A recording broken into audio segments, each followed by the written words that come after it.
Morning, it's the 21st of July 2025. I said it's a Monday morning. Bit of damp in the air, but hopefully it's going to brighten up. Today we're going to talk about a lot of Kuenssberg, among other things. Before that though, good news. Yesterday afternoon the government have announced that they're going to hold an inquiry into what happened at Orgreave on June the 18th, 1984. Good on them, and I can guarantee you it wouldn't be happening without the tireless campaigning of the Orgreave Truth and Justice campaign, who've campaigned relentlessly for years to get this. And I don't know when the inquiry will be, I don't know what the outcome will be, but at least we're having one.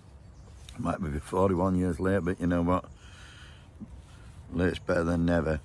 Sadly, a lot of people who were involved in that on that day, and people who were charged with riot and fitted up, are no longer with us, so they'll never get the justice. Good news though, and that's why I'm 10 minutes early. John Dunn of the Orgreave Truth and Justice campaign, he's on BBC Breakfast at 7:15 this morning, so hopefully you can watch this and then watch John and listen to what he's got to say. So yes, if you don't catch it, if you're watching late, you can catch it on the iPlayer. Always worth a watch as our John.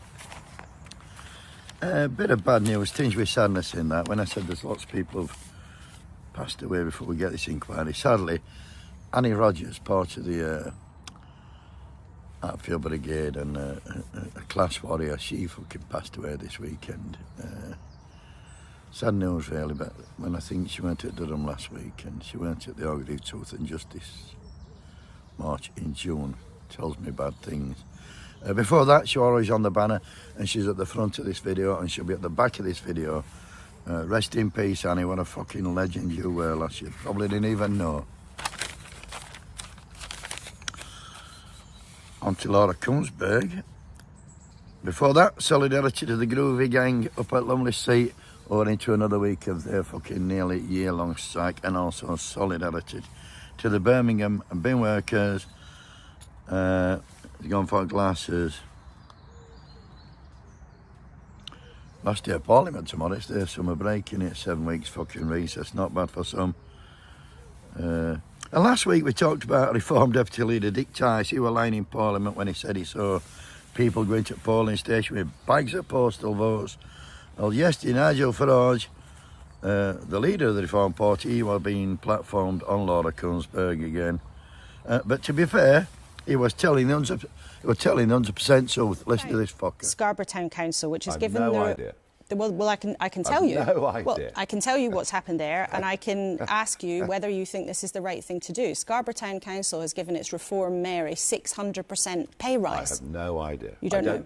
Whether what you say is true or not, I have no idea. So is that the right thing to do in principle? I have no idea. It's a town council, 600%. What's it from sort of? It's a small amount, so a payment of £500 up to £3,500, which I know well, you're going. I don't know. Is he doing it or she doing it as a full-time job? I have no idea. But in principle, is that the right thing to do? What we could do is just get multi-millionaires to stand as candidates everywhere, and indeed, our Doge team are doing the work unpaid, right? If people have got resources and want to do it for free, that's great. I don't know the Scarborough circumstances. OK. Kuenssberg. What about Scarborough Town Council, Farage? I have no idea. It's reported the mayor's been given a 600% pay rise. Is that the right thing to do, Farage? I have no idea. Fucking Laura Kuenssberg let him off the hook then. She ought to have gone for him and said, you should have some idea because you're a leader at party and you've only got about 6 fucking councils and even less mayors, so you should have some idea what's going on, surely. But to be fair to me, well, being honest, like I say, he has got no fucking idea. He's no idea at all. If that had been a Labour or a Tory fucking person in that chair, should have been fucking holding him to account, but she just let him off the hook. Imagine Stormer or Badenoch or Ed Davis sitting there saying, I've no idea. The issue actually isn't the fucking pay rise for the mayor, it's the fact that he's not got a fucking clue on what's going on in his small party, yet he wants to be Prime Minister. The most worrying thing is he doesn't know the Reform Mayor in Scarborough, whether he's a man or a woman, he ain't got a fucking clue he has. And what he really meant, well, I have no idea, and personally I don't give a fuck. He's a one-trick pony banging on about immigration, small boats, etc., and that's all he has. And there's your proof that Zia is actually running the fucking show behind the scenes for me.